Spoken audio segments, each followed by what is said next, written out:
पति पत्नी का अनोखा प्यार, यह कहानी आपकी सोच ही बदल देगी। एक आदमी ने एक बहुत ही खूबसूरत लड़की से शादी की। शादी के बाद दोनों की ज़िंदगी बहुत प्यार से गुजर रही थी। वह उसे बहुत चाहता था और उसकी खूबसूरती की हमेशा तारीफ़ किया करता था।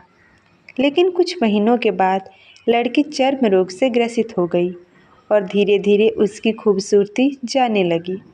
खुद को इस तरह देख उसके मन में डर समाने लगा कि यदि वह बदसूरत हो गई तो उसका पति उससे नफ़रत करने लगेगा और वह उसकी नफ़रत बर्दाश्त नहीं कर पाएगी। इसी बीच एक दिन उसके पति को किसी काम से शहर से बाहर जाना पड़ा। काम खत्म कर जब वो घर वापस लौट रहा था तो उसका एक्सीडेंट हो गया।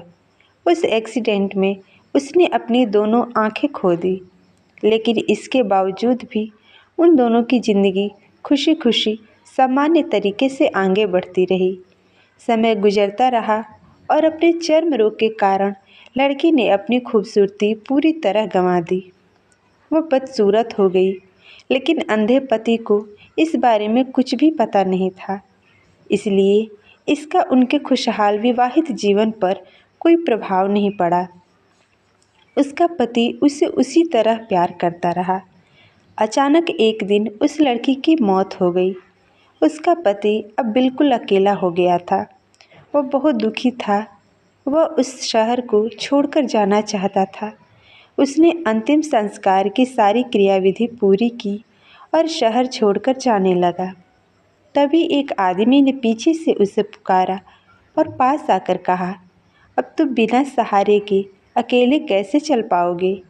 इतने साल तो तुम्हारी पत्नी तुम्हारी मदद किया करती थी। पति ने जवाब दिया, दोस्त, मैं अंधा नहीं हूँ, मैं बस अंधा होने का नाटक कर रहा था, क्योंकि यदि मेरी पत्नी को पता चल जाता कि मैं उसकी बदसूरती देख सकता हूँ तो यह उसके रोग से ज़्यादा दर्द देता। इसलिए मैंने इतने साल अंधे होने का दिखावा किया। वो बहुत अच्छी पत्नी थी, मैं बस उसे खुश रखना चाहता था। दोस्तों, खुश रहने के लिए हमें भी एक दूसरे की कमियों के प्रति आंखें बंद कर लेनी चाहिए और उन कमियों को नज़रअंदाज कर देना चाहिए। तो दोस्तों, ये छोटी सी कहानी आपको कैसी लगी कमेंट में लिखें। कहानी पसंद आई हो तो लाइक करें, चैनल को सब्सक्राइब करें। धन्यवाद।